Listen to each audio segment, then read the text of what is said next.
guys. It's been a pretty good stretch for us, and never happy with splitting. But listen, that's a really good UT Tyler team, and to be able to go on the road and take a couple of games from that caliber of ball club was.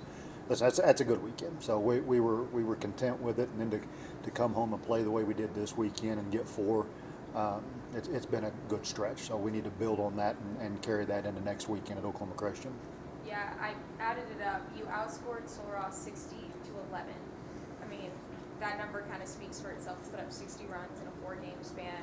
I mean, how confident are you in your team at this point in the season? It makes you feel good, but you also got to keep things in perspective. Listen, Sul Ross, they'd be the first to tell you they're not where they need to be right now to compete in this league. You know, making that move into the Lone Stars, I think, was a little bit of a culture shock for them, and it's going to take them a bit to get it going. But I will say, I do think those guys do a good job down there, and I do think they'll get it going. They came in and played hard and competed all weekend, but just that the talent level was a little off there. So I don't want to read too much into the 60-plus runs this weekend, but we played well. We did what we should have done this weekend. Making headlines again, heading in the cycle yesterday. Just what can you say about how phenomenal of a year it's been for him so far? He's putting together a really good one, and where we benefit from him is not only the middle of the order bat, but just the leadership and the experience that he brings. So he's a guy that we kind of lean on a little bit, and I've really enjoyed having that kid. And to have 2 bucks at this point in the season already hitting for the cycle, I mean, sounds like you're. Well, I'll tell you what's crazy is a lot of people don't realize the day before Ochoa in the doubleheader was 1 home run away from the cycle in one game and a triple away from the cycle in the other game. So we had some guys have some good weekends this weekend. So with that being said, are you pretty certain about your batting and what the production is looking like?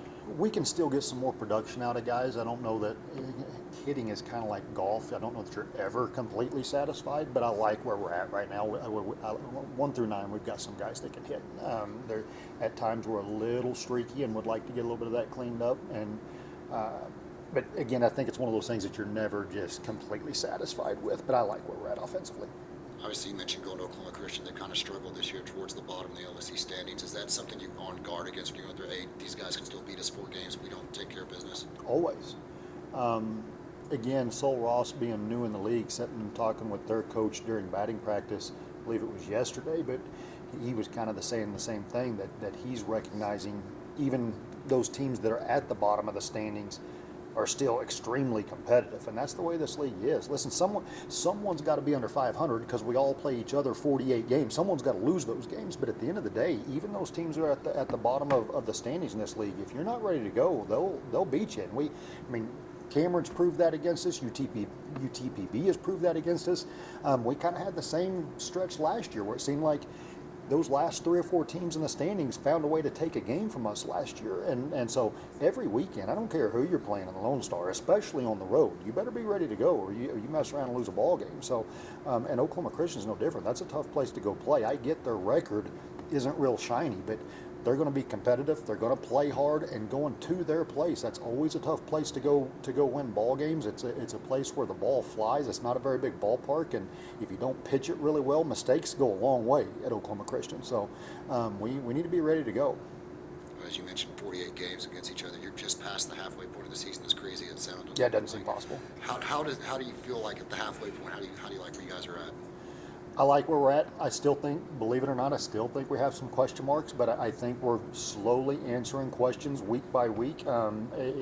Luke Hart kind of came out and his second inning settled in and finally had a pretty good outing for us this weekend out of the bullpen. Last week, Carpio, the outing that he had, honestly won us a ball game.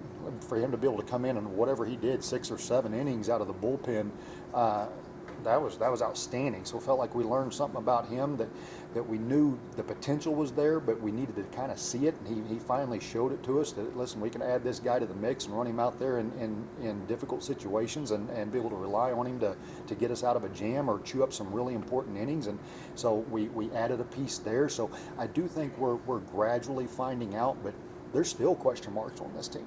There really is. How healthy are you guys at this point? Not very. But again, it's just the nature of the beast. Like that's part of baseball. You know, when you play 50 games, it's different than every other sport. Like it is a sport of attrition, and so we've got a hamstring injury with an outfielder. Don't want to get into too much detail there, but got a hamstring injury with an outfielder the other day, and still dealing with a couple of arms that we honestly anticipate. I mean, we had them penciled in to be starters before the season that have not thrown a pitch for us yet. So. Got two injuries with outfielders, actually, now that I think about it. So we're banged up a little bit, but again, it is that next guy up mentality, and you got to be able to adapt and overcome in the game of baseball. There's very seldom, once you get 10, 15, 20 games into a season, very seldom do you have all 9 guys in your entire pitching staff feeling 100%. That's just not the way this thing works. So you got to be able to adapt and overcome some of those injuries.